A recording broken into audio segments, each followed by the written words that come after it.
Hello everyone, better evening to all of you. So basically এখন আমার যাদবপুরে almost 7 to 8 months হয়ে গেছে, ঠিক আছে, আইই ডিপার্টমেন্টে। তো তোরা অনেকেই আর্টস করছিস, দাদা যাদবপুরে পুরো ব্যাপারটা তোমার এক্সপিরিয়েন্স সব কিছু বলো। দেখ আমার যাদবপুরে তোরা জানিস হয়তো আমি ভালো এনআইটিও পাচ্ছিলাম, এনআইটিতে বেটার ব্রাঞ্চ পাচ্ছিলাম, কিন্তু ওইগুলো যাদবপুরের থেকে বেটার নয়। আমি আগেও বলেছি এনআইটি দুর্গাপুরে ইলেকট্রিক্যাল মেকানিক্যাল অবভিয়াসলি যাদবপুরের থেকে বেটার হবে না। আমার যাদবপুরে জয়েন করার দুটো রিজন ছিল, একটা প্লেসমেন্ট আর সেকেন্ড ছিল আমার ফি স্ট্রাকচার, ঠিক আছে, যেখানে আমি 10K তে আমি আমার পুরো বিটেক ইঞ্জিনিয়ারিংটা কমপ্লিট করতে পারছি।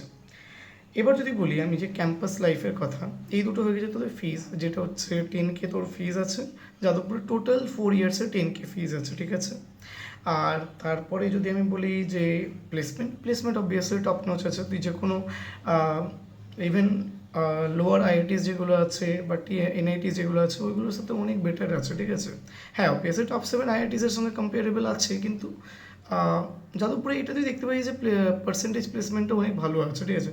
অনেক ডিপার্টমেন্ট এরকম আছে, যেমন আইএ ডিপার্টমেন্ট বা মেকানিক্যাল ডিপার্টমেন্ট, এগুলোতে 100% প্লেসমেন্ট হয়ে যায়, ঠিক আছে। তো প্লেসমেন্ট রেট অনেক ভালো আছে, প্লেসমেন্টটা অনেক ভালো আছে, ঠিক আছে। তো তারপরে আমার আমি জয়েন করলাম, ঠিক আছে। যখন আমি স্টার্টিং থেকেই বলি, প্রথম প্রথম আমাদের সিনিয়রের সাথে ইন্টারাকশান হলো। আমি যদি সিনিয়র জুনিয়র ইন্টারাকশানের কথা বলি, ঠিক আছে, প্রথম আমাদের সিনিয়রদের সাথে ইন্টারাকশান হলো, তারা বললো, ঠিক আছে, সিম্পল ইন্ট্রোডাকশান দিতে বললো। ইন্ট্রোডাকশান আমরা দিলাম নিজেদের, যে what is my name, where am I coming from, these are the simple things they will ask. আর তারপর তারা হচ্ছে সব কিছু বোঝালো, আমাদের সেমিস্টার বা ফার্স্ট সেকেন্ড ইয়ারে কী কী হতে চলেছে, ফার্স্ট ইয়ারে কী কী হতে চলেছে, কোন প্রফেসর কেমন আছে, কোন প্রফেসর কতটা স্ট্রিক্ট আছে, সাজেশন দিল কোথা থেকে কী করতে হবে না করতে হবে। ইভেন আমরা কিছু আর্কস করলেও ওনারা ভালোভাবে অ্যান্সার দিয়ে দেয়। তো অনেকে বলে যে র্যাগিং কালচার তো ভাই, মানে আমি জানি না কেন হচ্ছে, এটা আছে, বাট আমি তো এখন পর্যন্ত কিছুই দেখতে পাই না, আর ইন ফিউচারও দেখতে পারবো না, কারণ আমি দেখে নিয়েছি সব কিছু। সিনিয়র জুনিয়র ইন্টারাকশান তো অনেক ভালো আছে। হ্যাঁ এবার তুই এইটা বলবি যে আমি সিনিয়রদেরকে অ্যাভয়েড করব, ওটা তো ঠিক নয় না, কারণ আলটিমেটলি সিনিয়র্সরাই সব থেকে বেশি তোদেরকে হেল্প করবে, ঠিক আছে। আর সিনিয়র জুনিয়র ইন্টারাকশান সবসময় থাকা উচিত, আদারওয়াইজ পুরো যে একটা যে ব্রাঞ্চের যে ইউনিটি না, সেটা ভেঙে যাবে, ঠিক আছে। এটা মেন জিনিস। আর অবভিয়াসলি সিনিয়র্সরাও এক্সপেক্ট করে যে তোরা রেসপেক্ট করবি, মানে ওই আর কি, যে give respect and take respect, ঠিক আছে। তো ওটাই। তো এইভাবে হচ্ছে আমাদের সিনিয়র জুনিয়র ইন্টারাকশান তো অনেক ভালোই হয়েছিল। ইভেন এখনও তারা হেল্প করে, ঠিক আছে। নেক্সট যদি বলিস যে দাদা ক্যাম্পাস লাইফ কেমন আছে, ক্যাম্পাস লাইফ বলবো একটু অবভিয়াসলি এনআইটি আইআইটির মতন তো ক্যাম্পাস লাইফ এখানে পাবি না, কিন্তু এখানে যা ফেস্ট হয় সব কিছু এনজয়মেন্ট সব কিছু ভরপুর পাবে, ঠিক আছে। এনজয়মেন্টে কোনো কমি হবে না, ঠিক আছে। তোরা জানিস যাদবপুরে যে ব্যান্ডগুলো আসে বা আদার যে ফেস্টগুলো হয় সেগুলো যথেষ্ট প্রিমিয়াম আছে, মানে কলকাতার মধ্যে যদি তুই দেখিস, যাদবপুরে আই থিঙ্ক যে ব্যান্ড বা ফেস্ট হয় ওগুলোতে ম্যাক্সিমাম লোকেরা অ্যাটেন্ড করে, ঠিক আছে। তো এইগুলো নিয়ে কোনো প্রবলেম হবে না। তারপরে যদি বলিস যে একাডেমিক প্রেশার কেমন, একাডেমিক প্রেশার ভাই লিটারালি হাই আছে। আমি ফার্স্ট সেমিস্টারে আমি বুঝতে পারছি যে আমি কুকড হয়ে গেছি, ঠিক আছে, মানে একাডেমিক প্রেশার প্রচুর হাই আছে। ক্লাস টেস্ট হবে তোদের, ক্লাস টেস্টে তুই দেখবি মানে 30 মার্কস করে দুটো ক্লাস সিটি হয় যে কোনো সাবজেক্টে, যে কোনো সাবজেক্টের জন্য। তো এখানে একাডেমিক প্রেশার প্রচুর হাই আছে, ঠিক আছে। মানে এরকম টাইম আছে যে একাডেমিক প্রেশার সত্যিই ভালো আছে, ঠিক আছে, মানে প্রফেসার্সগুলো স্ট্রিক্ট আছে প্রচুর। অনেক প্রফেসর একটু লাইটও আছে, যারা হচ্ছে নাম্বার দিয়ে দেয়, অনেক প্রফেসর আছে যারা নাম্বার দিতেই চায় না, অনেক বেশি পড়তে হয় তার জন্য। তো একাডেমিক প্রেশার যথেষ্ট হাই আছে, আর ওটা তোদেরকে মেনটেন করতে হবে, ঠিক আছে। এমনি এমনি এখান থেকে প্লেসমেন্ট ভালো হয় না, কোথাও না কোথাও এইগুলোও তো রিজন আছে না। একাডেমিক প্রেশার তো আমার তো রিয়েলি অনেক হার্ড লেগেছে, আর স্পেশালি এক্সামগুলোর ক্ষেত্রে যদি আমি বলি, ঠিক আছে, লিটারেলি আমার হার্ড লেগেছে এটা। আচ্ছা তারপরে বাকি পলিটিক্সের ব্যাপারটা কিছুই নেই, তোকে কেউ ফোর্স করবে না কোনো তো পলিটিক্সে জয়েন করার জন্য, কোনো দিনও ফোর্স করবে না তোকে, বা এগুলো নিয়ে কিছু হয় না, ঠিক আছে। আর পলিটিক্স সব কলেজেই আছে, আর ইউনিয়ন সব কলেজেই আছে, থাকা উচিত, কারণ কলেজের অথরিটি অনেক সময় স্ট্রিক্ট ডিসিশন নিয়ে নেয় স্টুডেন্টসের আগেনস্টে।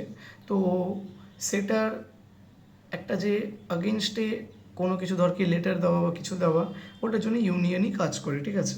তো ওটার জন্য কেউ তোকে কোনোদিনও ফোর্স করবে না, তুই তোর মানে সিনিয়র জুনিয়র ইন্টারাকশন ভালো রাখবি, সিনিয়রের সঙ্গে কানেকশন ভালো রাখবি। একাডেমিক প্রেশার অনেক হাই আছে, তো অ্যাকাডেমিক্সেই ডুবে থাকতে পারিস। অনেকে আছে এনজয়মেন্ট করবি, ঠিক আছে, যাদবপুরে এনজয়মেন্ট অনেক হয়, ঠিক আছে। ওটা তোর হতে পারে কোনো ফেস্টে, ওটা হতে পারে তোর কোনো রিউনিয়ন হচ্ছে, অনেক যারা যাদবপুরে যে ডিপার্টমেন্টগুলো আছে সেখানে প্লেসমেন্টও টপ নচ হয়। তার সাথে সাথেই যাদবপুরে যে অলরেডি যারা পাস আউট হয়ে গেছে, ঠিক আছে, অনেক অনেক আগেকারে, যেমন 2005, 2006 এই সালে যারা পাস আউট হয়েছে, যারা এখন ভালো ভালো কোম্পানিতে প্লেসড আছে, তাদের সঙ্গে রিউনিয়ন হয়। সব কিছু তোর ওইখানে জানতে পারবি, ঠিক আছে, যে কারা এখন কোথায় প্লেসড আছে। আর প্লেসমেন্ট রিলেটেড অনেক হেল্প পাওয়া যায়, ঠিক আছে, এটা একটা অ্যাডভান্টেজ আছে। বাকি ইন্টার্নশিপও ভালো চলছে, এগুলো সবই ভালো আছে, ঠিক আছে। তো ডিসঅ্যাডভান্টেজের দিক থেকে আমি যদি বলি, ওই ক্যাম্পাস লাইফটাই তোরা বলতে পারিস। অলদো ক্যাম্পাস লাইফটা তুই এখানেও এনজয় করতে পারবি, যাদবপুরে মেন ক্যাম্পাস হোক বা সল্টলেক ক্যাম্পাস হোক, দুটোতে এনজয়মেন্টের জায়গা আছে। ফেস্ট হলে অনেক এনজয়মেন্টের টাইম পাবি। আর হ্যাঁ, অ্যাটেন্ডেন্স ক্রাইটেরিয়া যেটা আছে, এখন 5 মার্কস করে দিয়েছে অ্যাটেন্ডেন্সে, মানে প্রতিটা সাবজেক্টে এখন 5 মার্কস করে অ্যাটেন্ডেন্সের জন্য রেখেছে, যেখানে 75% প্লাস হলে 5 মার্কস ফুল পেয়ে যাবি। আর তারপরে কম কম হলে একটু কমতে থাকবে, এরকম টাইপের। বাট 5 মার্কসই আছে, ঠিক আছে, অত বেশি প্রেশার নেই। অনেক প্রফেসার্স আছে যারা দিয়ে দেয় 5 মার্কস, ওটা নিয়ে কোনো চাপের নেই, ঠিক আছে। তো এইগুলোই, এটাই আমার এক্সপিরিয়েন্স। আর এক্সপিরিয়েন্স ওভারঅল আমি বলবো অনেক ভালো আছে। স্পেশালি অ্যাকাডেমিক প্রেশার নিয়ে আমার প্রচুর ভালো আছে, ঠিক আছে। কারণ অ্যাকাডেমিক প্রেশারটা নিয়ে অ্যাকচুয়ালি কী বলতো, প্রেশার না থাকলে না পড়া হয় না, এটা সত্যি কথা। যে এই টাইমেও এরকমই ছিল, তো কোথাও না কোথাও এটাও এখানেও ফিল হচ্ছে। ফার্স্ট ইয়ারে এসে আমিও কোথাও না কোথাও ভাবছিলাম যে এখন যাদবপুরে এসে গেছি, এখন একটু রিল্যাক্সড হয়ে যাই, এনজয়মেন্ট করি। তো ওইটার জন্য আমার ফার্স্ট সেমিস্টার অতটা ভালো যায়নি। কিন্তু তোরা ওটা করবি না, এনজয়মেন্ট করবি, সবই করবি, ওর পাশাপাশি এডুকেশনটাকে কন্টিনিউ রাখবি, ঠিক আছে। তো এটাই আমার সাজেশন বা এটাই আমার এক্সপিরিয়েন্স বলতে পারিস। আর এক্সপিরিয়েন্স ওভারঅল যা বললাম সব কিছু ট্রু আছে, একদম গুড আছে, কোনো প্রবলেম নেই এতে। আর বেস্ট অফ লাক, যারা যাদবপুর পাচ্ছিস তাদেরকে অল দ্য বেস্ট। আর মনে রাখবি, 10K-তে বিটেক কমপ্লিট করা যা তা ব্যাপার নয়, ঠিক আছে, যেখানে স্টুডেন্টসরা লাখ লাখ টাকা খরচ করে, ঠিক আছে। আর তার উপর তোরা স্কলারশিপ এগুলো সবই পেয়ে যাবি, ঠিক আছে। আমি নিজেও একজন এফএপি স্কলার আছি। আমি এফএপি স্কলারশিপটা হয়তো যাদবপুরে পড়ছি বলেই পাচ্ছি, টিয়ার 1 কলেজে পড়ছি বলেই পাচ্ছি। বাকি আমার অ্যাকাডেমিক্সও ভালো আছে, ইন্টারভিউ হয়েছিল ওইগুলোতেও সব ভালো গিয়েছিলো। তার পাশাপাশি এসবিএম সিএম স্কলারশিপও আছে, ঠিক আছে। আর তার উপর কোনো খরচা নেই, 10K-তে পুরো বিটেক কমপ্লিট হচ্ছে, প্লেসমেন্ট অপরচুনিটি অনেক ভালো আছে, সব কিছু বেস্ট আছে। তো আর কী চাই, ঠিক আছে। আর একটা জিনিস, যারা এখন পর্যন্ত অনেকে আছিস যে কলেজ পেরিকটা চেক আউট করিস নি, কলেজ পেরিকটা চেক আউট করতে পারিস। ওইখান থেকে তুই সব কিছু জানতে পারবি, তোর ক্যাটেগরি ওয়াইজ কোন ব্রাঞ্চ, কোন কলেজে কোন ব্রাঞ্চ পাবি, সব কিছু জানতে পেরে যাবি। সো কমেন্ট সেকশানে আর ডিসক্রিপশন বক্সে 2 জায়গায় লিঙ্কটা দেওয়া আছে, ওইখানে গিয়ে চেক আউট করতে পারিস। Thanks to all, tata bye bye, দেখা হচ্ছে অন্য কোনো ভিডিওতে।